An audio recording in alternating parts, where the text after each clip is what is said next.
Mais quand Jésus-Christ reviendra, trouvera-t-il la foi sur la terre? Mais quand Jésus-Christ reviendra, trouvera-t-il la foi sur la terre?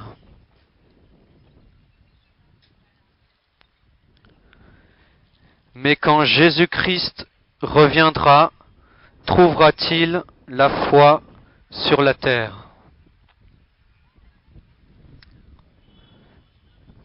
Il est parlé d'une foi biblique. Parce que tout le monde peut dire qu'il a la foi, qu'il croit en quelque chose. Mais là, il est parlé de la foi biblique. Croire en ce que dit la Bible. Quand Jésus-Christ reviendra, est-ce qu'il trouvera des gens qui croient en la Bible? Ça, c'est la grande question. Le Seigneur Jésus a quitté la terre il y a 2000 ans. Mais il a promis de revenir. Le Seigneur Jésus-Christ a promis de revenir. Et avant de quitter la terre, il a posé cette question. Quand je reviendrai, est-ce que je trouverai la foi sur la terre? Il n'a pas demandé, quand je reviendrai, est-ce que je trouverai des religieux? Il n'a pas dit ça. Jésus ne cherche pas des gens religieux.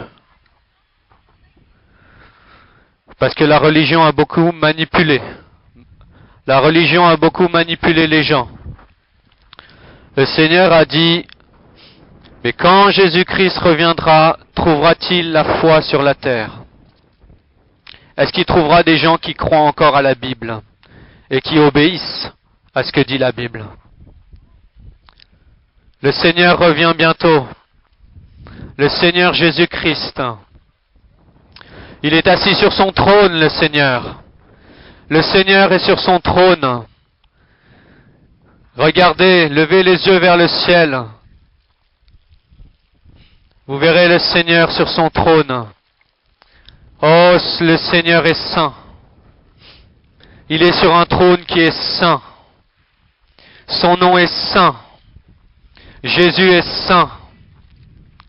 Il n'a rien à voir avec cette terre qui est remplie de péchés. Mais Jésus est quand même venu sur cette terre.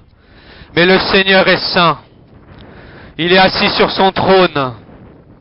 Oh, le Seigneur nous regarde en ce moment. J'ai beaucoup de crainte quand je parle. Parce que le Seigneur Jésus-Christ nous regarde en ce moment. Et il nous écoute. Le Seigneur observe votre attitude. Il observe vos paroles. La Bible dit que toute parole vaine que vous serez sortie de votre bouche sera jugée au jour du jugement. Le Seigneur est sur son trône. Jésus est sur son trône. Je ne parle pas d'un autre Seigneur. Je parle de celui qui est mort et qui est ressuscité. Le Seigneur est sur son trône. Mais la Bible dit que Jésus-Christ va revenir. Il va se lever de son trône. Le Seigneur va se lever de son trône. Ça fait 2000 ans qu'il est assis sur son trône.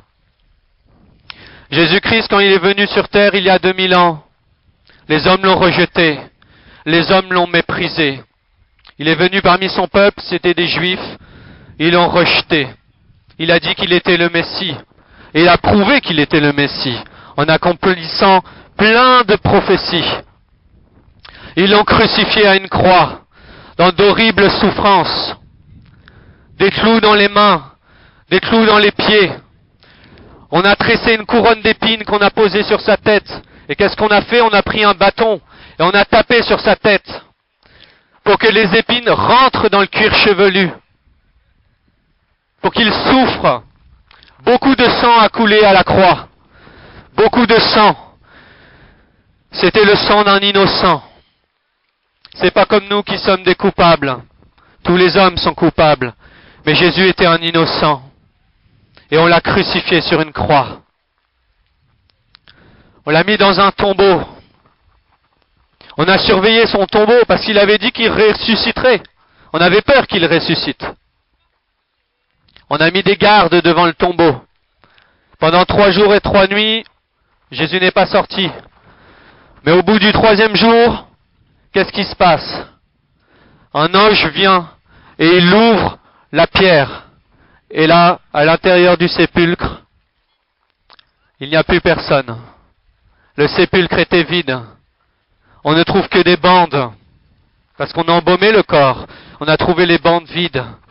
Le Seigneur était ressuscité. Jésus-Christ est ressuscité. Et Jésus ne s'est pas caché. Il n'a pas fait du cache-cache après sa résurrection. Il s'est montré aux hommes et aux femmes. Il s'est montré d'abord à une femme qui s'appelait Marie-Madeleine. Il avait chassé 7 démons de cette personne. Parce que le Seigneur est puissant. Jésus-Christ chasse les démons. Toujours aujourd'hui. Et ne croyez pas que cette terre est vide de démons. Il y a plein de démons dans cette génération. Toutes les personnes qui pratiquent l'occultisme, la magie et toutes ces choses-là sont en contact avec des démons. Et le seul qui délivre des démons, c'est le Seigneur Jésus-Christ. Mon grand-père était possédé d'un esprit démoniaque. Il faisait des crises d'épilepsie. Il est dans un hôpital psychiatrique. Oh, il a entendu l'évangile. Il est allé à une église évangélique. Il est allé s'approcher, un pasteur a prié pour lui. Il a été instantanément délivré. Instantanément délivré de l'épilepsie. Alléluia. C'est possible. Oui. Non, là c'est possible, je peux le faire. J'ai parlé la parole de Dieu. Je reprends. Donc je disais, oui, le Seigneur est puissant. Il chasse les démons, mais il guérit aussi des maladies. Il guérit de toutes les maladies. Mais il suffit de s'approcher de lui, avec la foi. Avec la foi. Si vous êtes malade, n'hésitez pas, vous pouvez vous approcher, je peux prier pour vous. Et le Seigneur peut vous guérir. Je disais, le Seigneur est mort, il est ressuscité 3 jours après, et il ne s'est pas caché. Le Seigneur ne s'est pas caché. Il est apparu à Marie-Madeleine, il est apparu à ses 12 apôtres, et la Bible dit qu'il est apparu à plus de 500 personnes à la fois. Le Seigneur ne s'est pas caché après sa résurrection. Il voulait que tout le monde sache qu'il est ressuscité, parce que c'est le signe qu'il est le Fils de Dieu. Un homme qui meurt, qui ressuscite et qui vit pour toujours. Ça, l'humanité n'a jamais vu cela. Mais une personne a fait cela. C'est un peu exagéré. Faites ce que vous voulez. Le Seigneur Jésus-Christ, le seul qui est mort, ressuscité, physiquement, c'est pas juste intellectuellement, ils n'ont pas eu des hallucinations, physiquement, et il est vivant pour toujours. Et 40 jours après sa résurrection, donc il s'est montré à ses apôtres, etc. Il a donné des commandements, aller par toute la création, prêcher la bonne nouvelle, ce que je suis en train de faire. Cette bonne nouvelle qui peut sauver votre âme, vous libérer du péché et vous libérer de l'enfer. Le Seigneur est monté, c'est ce qu'on appelle l'ascension. Le Seigneur est monté 40 jours après sa résurrection. Le Seigneur est monté. Et il est monté pourquoi? Pas pour s'amuser, pas pour danser au ciel. Le Seigneur, il est monté pour s'asseoir sur son trône. Parce que le trône était vide. Il s'est assis sur son trône. Et j'ai commencé ce message en disant que le Seigneur est sur son trône. Mais la Bible annonce quelque chose de terrible, et je dois vous le dire. Le Seigneur va bientôt se lever de son trône pour redescendre sur terre. Et la Bible dit que quand le Seigneur va se lever, les gens vont se lamenter. Les gens vont pleurer. Parce que le Seigneur ne va pas revenir comme la première fois. La première fois, il est venu tout doux pour sauver les hommes. Mais la deuxième fois que le Seigneur Jésus vient, ce sera pour punir les hommes, pour juger ce monde. Le Seigneur revient pour juger ce monde. C'est ce qu'on appelle le jour du jugement. C'est une réalité. Soyez convaincus. Vous passerez devant Dieu au jour du jugement. Déjà, une chose que vous pouvez être sûr, c'est que vous allez mourir. Première chose. Ça, vous ne pouvez pas douter de cela. Vous allez mourir. Même si vous avez peur de la mort, même si vous repoussez cela dans votre pensée, vous allez mourir. Oui, mais je dois le redire. Parce qu'il y en a qui pensent à la réincarnation. Par exemple, les hindouistes. Non, la Bible dit qu'on meurt une seule fois et après vient le jugement. On ne revient pas dans une autre vie. Donc la mort est une réalité. Maintenant, une deuxième chose qui est très réelle, c'est l'enfer. Et ça, je dois en parler. Soyez-en convaincus, vous méritez l'enfer. C'est peut-être dur cette parole, mais c'est la parole de Dieu qui dit cela. On mérite tous l'enfer, on est tous coupables. Nous sommes tous coupables, nous avons tous péché. Nous avons tous péché.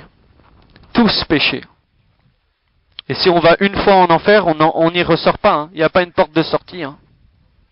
L'enfer, c'est des flammes terribles. L'enfer, on brûle, mais on ne meurt jamais.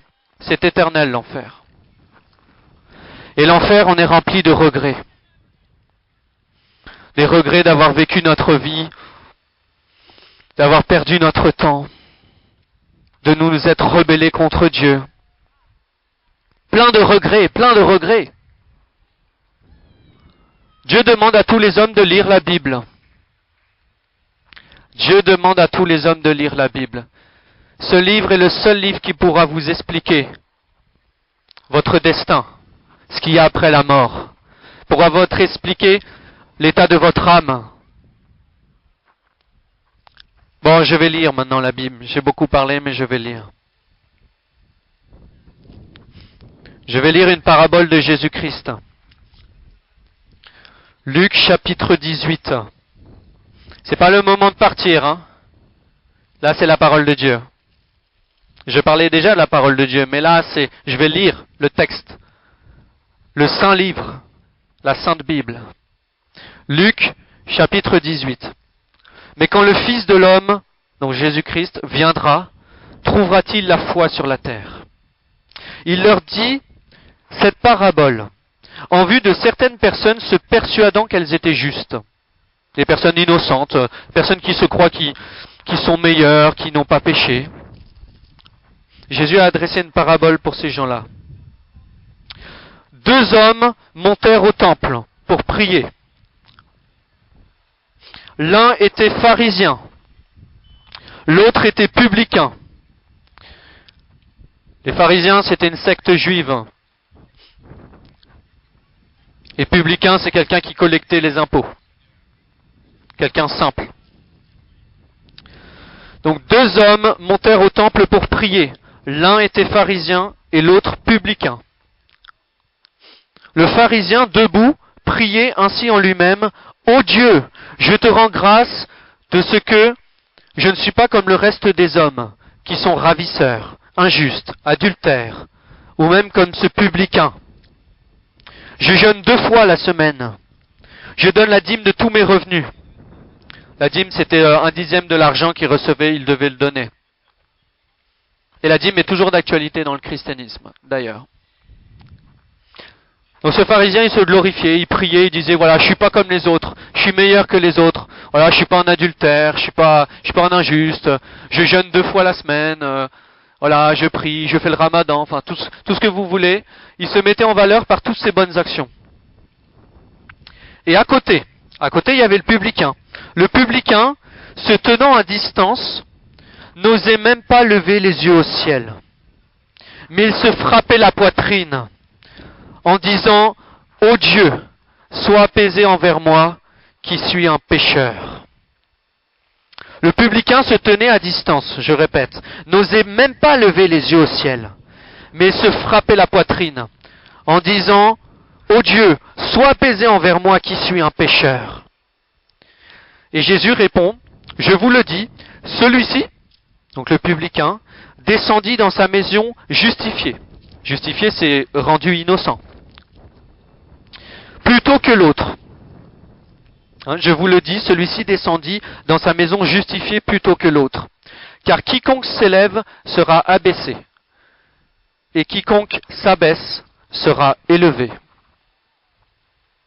Car quiconque s'élève sera abaissé, et quiconque s'abaisse sera élevé.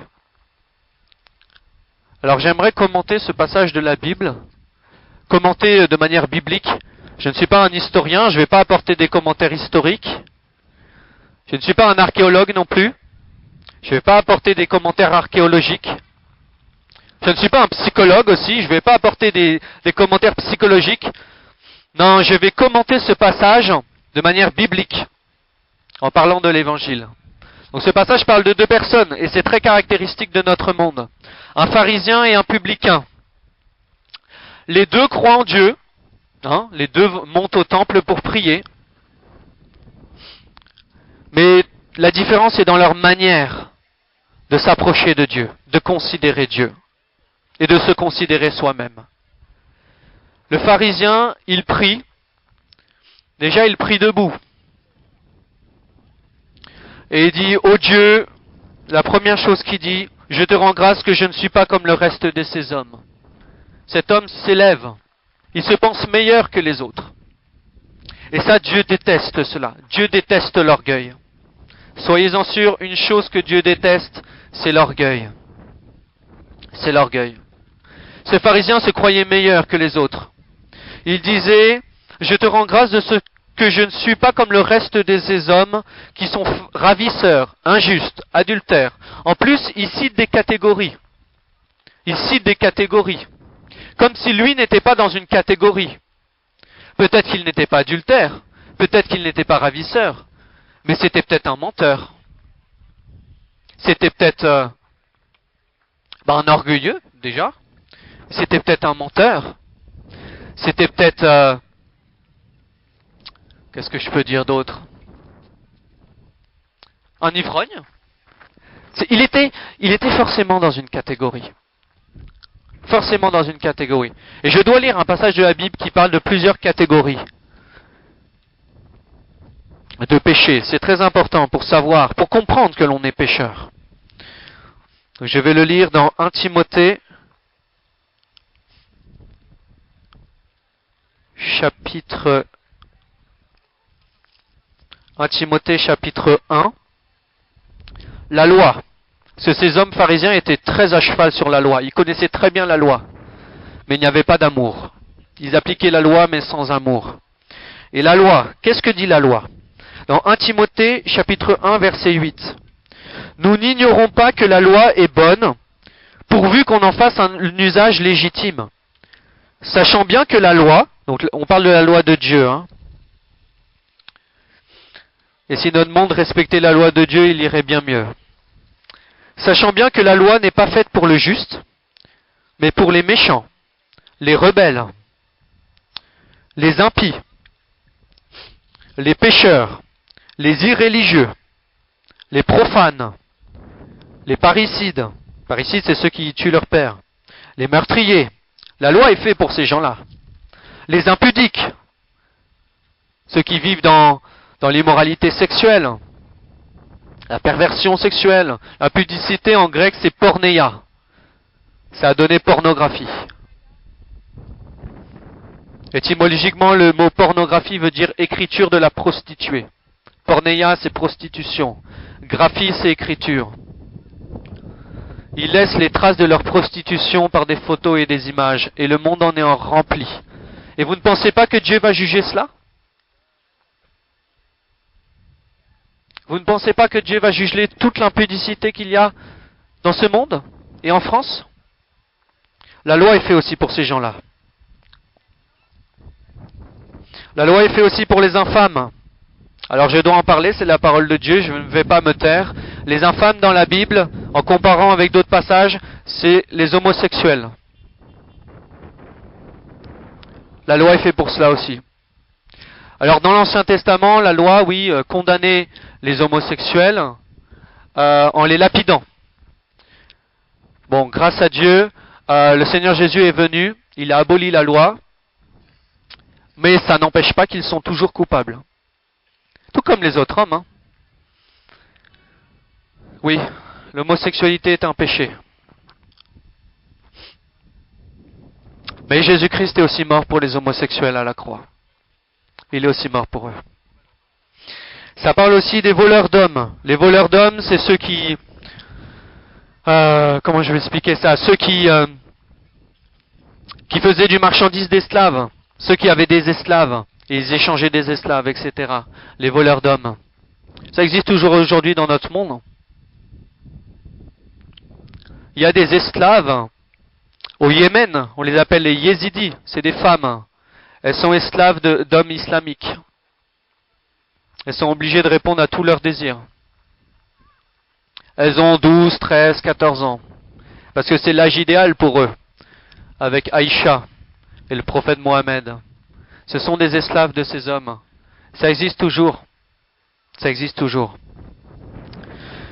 Donc, sachant bien que la loi n'est pas faite, donc je l'ai dit pour le juste, mais pour les méchants, les rebelles, les impies, les pécheurs, les irréligieux, les profanes, les parricides, les meurtriers, les impudiques, les infâmes, les voleurs d'hommes, les menteurs, les parjures, et tout ce qui est contraire à la saine doctrine.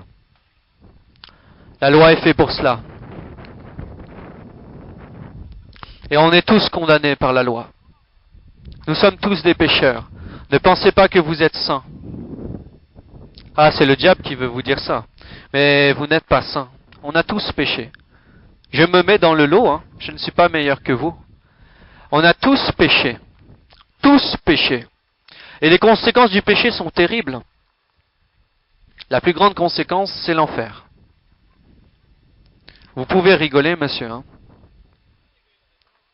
Mais on mérite tous l'enfer. On a tous péché contre Dieu, on l'a tous offensé, on s'est tous rebellés. Bon, mais ce pharisien-là, dans ma parabole, hein, la parabole de la Bible, dans Luc chapitre 18, ce pharisien-là, il se croyait meilleur que les autres. Première chose, pour s'approcher de Dieu, il faut reconnaître que l'on est petit, que l'on est des petits hommes, que l'on est pécheurs, que l'on n'est pas meilleur que les autres. C'est la première chose. Approchez-vous de Dieu, mais reconnaissez que vous n'êtes pas meilleur que les autres. Ah non, vous n'êtes pas meilleur. Devant Dieu, on est tous coupables. Et après, ce pharisien, il dit donc je le lis, « Ô Dieu, je te rends grâce de ce que je ne suis pas comme le reste de ces hommes, qui sont ravisseurs, injustes, adultères, ou même comme ce publicain.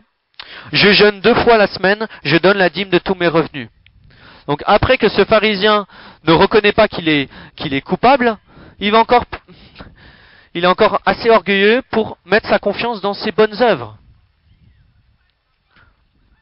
Ah oui, mais je suis pas comme les autres, et en plus, je jeûne, je donne de l'argent, je prie beaucoup, je lis beaucoup, la Bible, il se met en valeur. Mais ça, Dieu s'en fiche. Dieu s'en fiche complètement. Que vous fassiez le ramadan ou que vous ne le fassiez pas, Dieu n'en a rien à faire. Ce n'est pas ça qui va vous rendre innocent, plus innocent devant Dieu. Ça, ce sont des devoirs religieux. Ce n'est pas les devoirs religieux qui vont vous sauver. La perdition de l'homme est totale. L'homme est perdu. L'homme est en train de couler. Il peut se débattre dans l'eau. Il coule.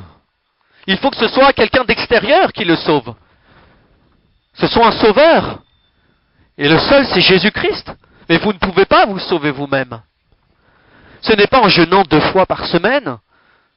Ce n'est pas en donnant la dîme, en donnant aux pauvres. C'est des bonnes choses, hein. Je ne suis pas en train de nier cela, hein.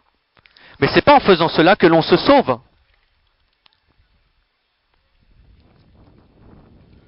Ce n'est pas basé sur nos propres œuvres. Nous ne pouvons pas être sauvés par nos propres œuvres. Parce qu'il faudrait savoir combien faire d'œuvres pour être sauvé. Si on était sauvé par les œuvres, il faudrait savoir combien faire de bonnes œuvres pour être sauvé. Hein, monsieur? Vous écoutez. Alléluia. Gloire à Dieu. Et à côté, il y avait un autre homme, c'était un publicain. Donc c'est un collecteur d'impôts. Généralement, ils étaient méprisés. On les aimait pas, parce que forcément, ils récupéraient l'argent. Mais ce publicain avait une attitude complètement différente. Complètement différente. Le publicain, se tenant en distance, n'osait même pas lever les yeux au ciel, mais il se frappait la poitrine, en disant « Ô Dieu, sois apaisé envers moi qui suis un pécheur. » Ah, ce publicain avait une attitude complètement différente. Ce publicain n'osait même pas lever les yeux vers le ciel, alors que l'autre était debout, tranquillement. Peut-être que lui, il était à genoux, je ne sais pas. Il n'osait pas lever les yeux vers le ciel. Il se frappait la poitrine. Il était conscient qu'il était pécheur. Et il a dit, ô Dieu, sois apaisé envers moi qui suis un pécheur. Cet homme était conscient qu'il était pécheur, et il reconnaissait qu'il était pécheur. C'est la première chose pour s'approcher de Dieu. Il faut reconnaître que l'on est pécheur. Ah, ça c'est très important. Il faut reconnaître que l'on est pécheur. Et il est en train de dire, ô Dieu, sois apaisé envers moi. Si on parle d'être apaisé, c'est que Dieu était en colère contre lui. Je ne suis pas en train d'inventer quelque chose de nouveau. Hein. La Bible dit que Dieu est en colère contre cette génération perverse, cette génération corrompue. Il demande à cette génération de se repentir, d'abandonner la rébellion, le péché. Dieu est en colère.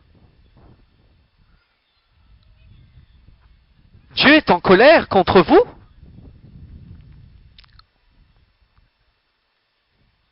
Dieu est en colère. C'est ce que dit la parole de Dieu.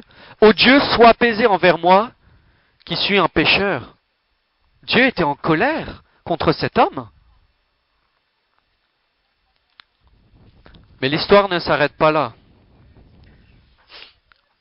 Le Seigneur est venu. Le Seigneur Jésus-Christ est venu. Oh, nous méritons tous la colère de Dieu. Eh oui, c'est une réalité peut-être difficile à entendre, mais c'est la parole de Dieu qui le dit. Nous méritons tous l'enfer. Soyez-en convaincus de cela.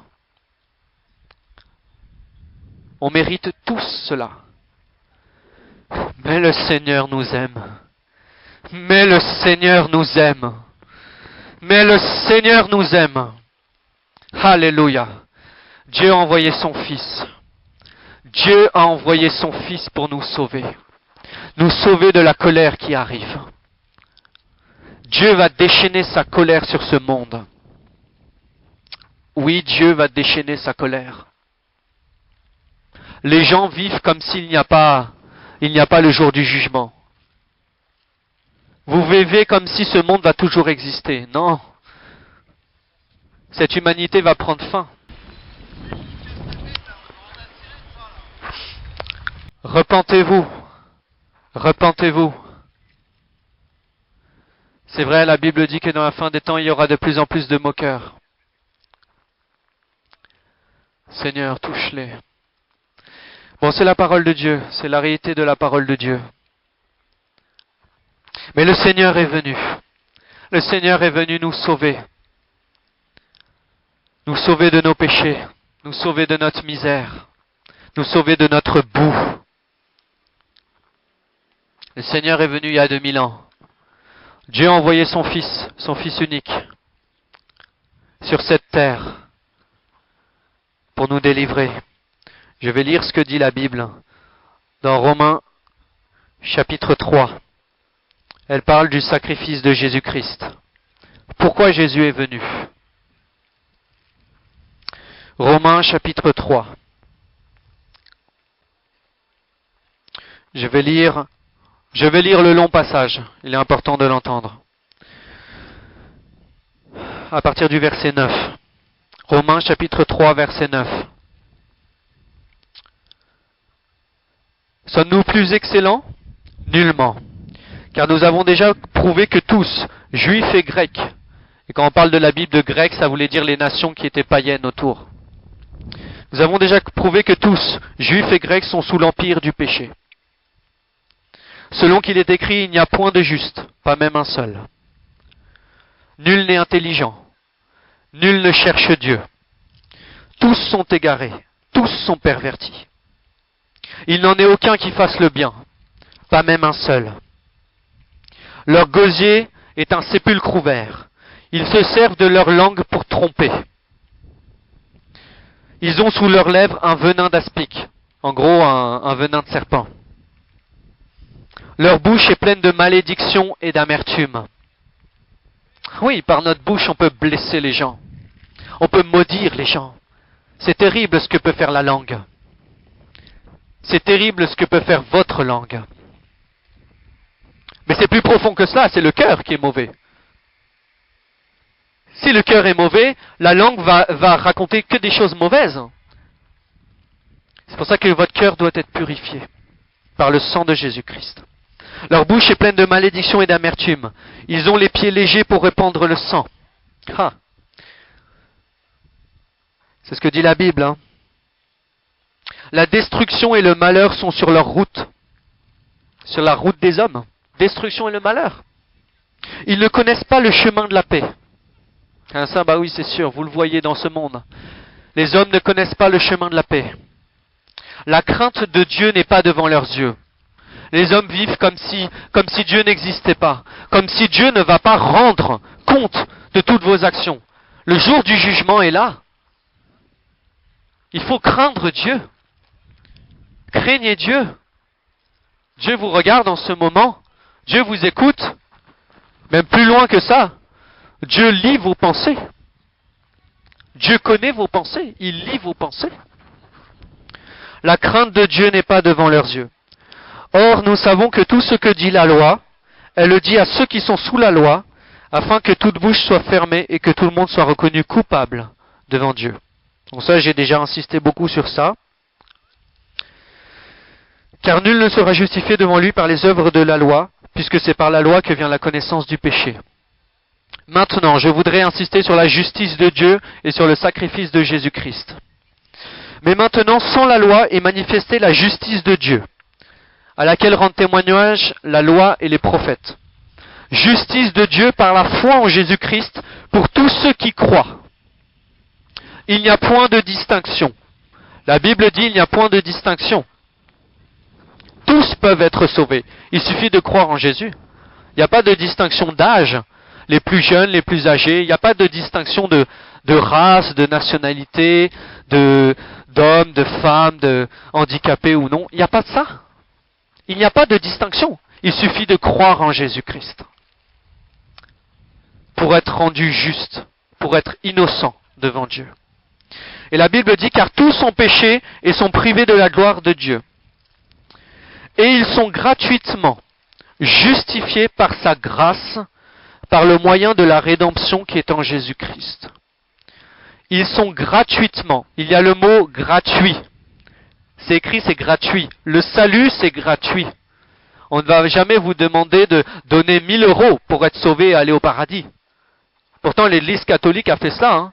Dans les années 1400, 1500, on demandait des indulgences. Hein. C'est comme ça qu'est né le protestantisme avec Martin Luther.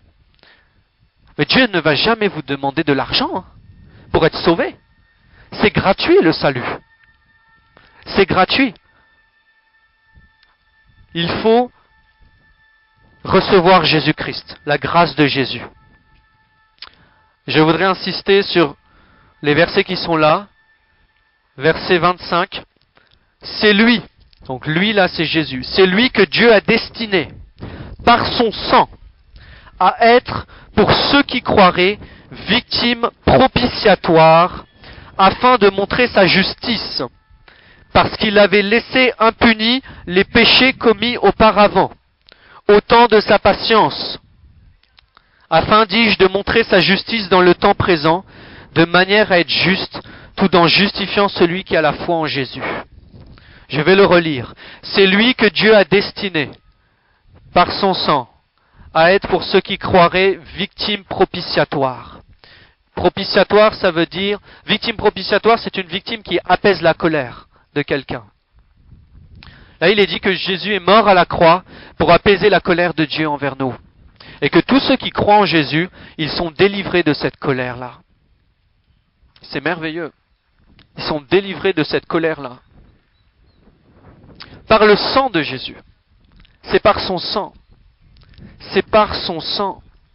C'est le sang de Jésus qui nous délivre du péché, de l'enfer, du diable et de la colère qui arrive. C'est par le sang de Jésus-Christ. Voilà pourquoi si vous voulez être juste, être innocent devant Dieu au jour du jugement, il vous faut croire en Jésus. Il est le seul avocat que vous pouvez avoir ce jour-là. Le seul qui peut plaider pour vous. C'est le Seigneur Jésus. Son sang a coulé pour cela. Il est une victime propitiatoire. C'est un mot compliqué, propitiatoire, mais ça veut dire propice, ça vient du mot propice. Si on croit en Jésus-Christ, on est délivré de la colère. On est propice aux yeux de Dieu. On est délivré de la colère qui arrive et qui va se déchaîner sur ce monde. Le Seigneur nous délivre de cette colère. Le Seigneur est tellement bon. Je vais lire un peu plus loin dans Romains chapitre 5. Ça parle de cela aussi. Car lorsque nous étions encore sans force, Christ, au temps marqué, est mort pour des impies, est mort pour des pécheurs. Car lorsque nous étions sans force, Christ, au temps marqué, est mort pour des pécheurs. À peine mourrait-on pour un juste. Quelqu'un peut-être mourrait-il pour un homme de bien? Ah, Dieu n'est pas mort pour des hommes de bien. Hein. Dieu est mort pour des hommes méchants. Pour nous.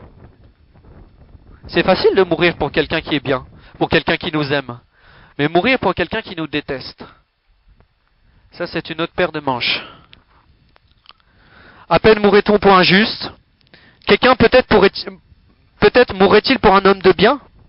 Mais Dieu prouve son amour envers nous. En ce que, lorsque nous étions encore des pécheurs, Christ est mort pour nous. Dieu a prouvé son amour. Il a prouvé une fois. Il n'a pas besoin de le reprouver à nouveau. Dieu a prouvé son amour à la croix en envoyant son Fils unique mourir pour des hommes pécheurs. Le Seigneur Jésus-Christ est mort pour tous les hommes. Que ce soit musulmans, juifs, bouddhistes, ceux qui pratiquent le yoga, tout ce que vous voulez, Jésus-Christ est mort pour tous les hommes. Jésus-Christ est mort pour tout le monde. Il est mort pour ses persécuteurs. Dieu a prouvé son amour en envoyant son Fils se sacrifier pour des pécheurs, nous, des pécheurs, qui méritons la colère de Dieu. Nous méritons la colère de Dieu. Nous nous sommes rebellés contre Dieu. Mais Christ est venu mourir pour nous. Est-ce que vous entendez ce que je dis? Christ est venu mourir pour nous, qui sommes des rebelles. Christ est venu mourir pour nous. Il a prouvé son amour pour nous. Il a prouvé son amour pour toi. Le Seigneur t'aime. Mais il te demande de te repentir. Oui, Dieu t'aime, Jésus t'aime, mais il ne va pas fermer les yeux sur ton péché. Ah non, il va te dire, ça, abandonne ce péché. Abandonne ce péché. Il va patienter, il va te le dire. Mais il va te dire d'abandonner le péché. Si on vous annonce un Jésus qui est tout beau, tout rose, qui vous aime, mais qui, vous n'avez pas besoin de vous repentir, vous n'avez pas besoin de vous sanctifier, vous n'avez pas besoin de vous humilier, c'est un faux Jésus que l'on vous prêche. Et la Bible dit que ces personnes-là qui prêchent cela sont maudits. Sont maudits. Jésus nous aime, mais il veut que l'on se repente. La Bible dit que Jésus-Christ n'est pas venu appeler des justes, mais il est venu appeler des pécheurs à la repentance. Des pécheurs à la repentance. Il faut se repentir. La repentance, c'est premièrement reconnaître ses péchés, les avouer. C'est très important d'avouer ses péchés, à voix haute, devant Dieu. C'est être affligé de ses péchés. Donc première chose, c'est avouer ses péchés. Deuxième chose, c'est être affligé de ses péchés. Il faut être triste d'avoir commis le péché. Et troisième chose, c'est abandonner le péché. Ça, c'est la repentance. La vraie repentance. Ça, c'est la vraie repentance. Et cette repentance-là, elle n'est possible que si vous demandez l'aide de Dieu. Parce que l'homme ne peut pas se libérer du péché par lui-même. Ce n'est pas possible. Il a besoin de l'aide de Dieu pour être libre du péché. L'homme a besoin de Jésus-Christ pour être libre du péché. Il faut se repentir. Il faut se repentir. Vous n'avez pas de temps à perdre. La Bible dit « Rachetez le temps car les jours sont mauvais ». Il faut se repentir. Je crie à cette génération, repentez-vous. Repentez-vous. Le Seigneur Jésus revient. Le Seigneur revient. Le Seigneur revient. Il est sur son trône, mais le Seigneur va bientôt se lever de son trône. Quand le Père va dire à son Fils Jésus, lève-toi, c'est le moment de redescendre sur terre, là ça sera terrible, terrible, terrible, terrible. Le Seigneur Jésus revient. Rachetez le temps. Ne perdez pas votre temps à défiler sur TikTok. Perdez pas votre temps bêtement. C'est le moment de lire la Bible. C'est le moment de prier. C'est le moment de se repentir. C'est le moment de se repentir. Il n'y a pas de temps à perdre. Repentez-vous. Abandonnez le péché. Abandonnez le péché. Je vous en conjure au nom de Jésus-Christ. Abandonnez le péché. Demandez pardon à Dieu pour vos péchés. Pour vos péchés. Et le Seigneur va vous pardonner. Christ est mort pour cela. Christ est mort pour vos péchés. Christ est mort pour vos péchés.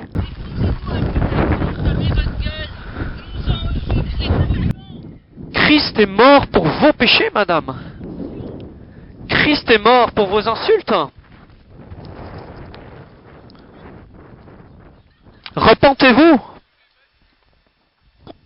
À l'époque de la Bible, les gens étaient aussi moqués. Il y a un prophète qui s'appelle Jérémie, on l'a mis dans une citerne. On l'a laissé dans une citerne parce qu'il parlait de la repentance. On ne voulait pas entendre cela. La repentance, c'est très désagréable. Je le sais. Mais c'est le message qui amène le salut. La repentance, c'est désagréable. Parce qu'on est en train de pointer les péchés des gens. Et on demande aux gens d'abandonner le péché. Oui, je reconnais que ce message est difficile. Mais je ne m'en excuse pas de le prêcher. Et je suis même fier de prêcher la repentance et le salut en Jésus-Christ. Jean-Baptiste a prêché la repentance. L'apôtre Pierre a prêché la repentance. L'apôtre Paul a prêché la repentance. Et Jésus-Christ, bien sûr, a prêché la repentance. Il faut se repentir. Abandonner ses péchés. Je vous en conjure au nom de Jésus-Christ. Examinez-vous. Examinez-vous. Examinez votre vie. Depuis votre naissance jusqu'à aujourd'hui. Examinez votre vie. Examinez votre vie. C'est le moment de rentrer en vous-même. C'est le moment de rentrer en vous-même. D'examiner votre vie. Et de demander pardon à Dieu. Amen. Gloire à Dieu, que Dieu vous bénisse. C'est le moment de vous examiner. Examinez-vous devant Dieu et devant sa parole, la Bible. Et demandez pardon pour vos péchés. Et le Seigneur vous pardonnera. Le Seigneur est vivant. Le Seigneur est sur son trône. Et le Seigneur revient. Je n'aurai jamais assez parlé de la repentance, car cette génération a besoin de ce message. Tous, même les policiers ont besoin de cela. de la repentance, de croire en Jésus-Christ, de se repentir. Parce que ce n'est pas les policiers qui vont établir la justice sur la terre, hein. C'est Jésus-Christ. Je ne néglige pas leur travail, mais c'est Jésus-Christ qui va établir la justice sur la terre. C'est Jésus-Christ. Le Seigneur revient. J'insiste. J'insiste. J'insiste. C'est aussi pour vous la parole. Le Seigneur revient. Le Seigneur revient. Il faut faire silence devant Dieu. Il faut faire silence devant Dieu.